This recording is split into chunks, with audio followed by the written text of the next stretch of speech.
So in this final video, I'll show you how to save and import to ENCY the machine schema that we've just built.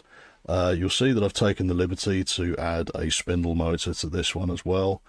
We've covered this in previous lessons, so I'm fairly confident you shouldn't have any problems doing so through the mechanisms library. So first things first, we're going to save this schema, and we're going to save as, and we are going to choose a folder to do so. The custom KR60 cell is a good name for this, so I'm going to click on select folder, and it's now saved that as a readily exportable schema that you can transport to other computers as you see fit.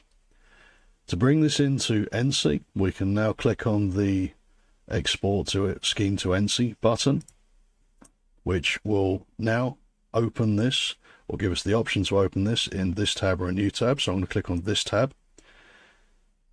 and we will now see that we have got our new robot cell freshly exported into ENCY in the completely familiar format. The external axes will apparently be reversed because the turntable is a rotary axis which gets grouped in with the robot axes, and the rail is a linear axis which gets put in its own separate subsection. But everything is functionally as you would expect it to be. So I hope this series of videos has been informative to you, and I'll see you in the next ones.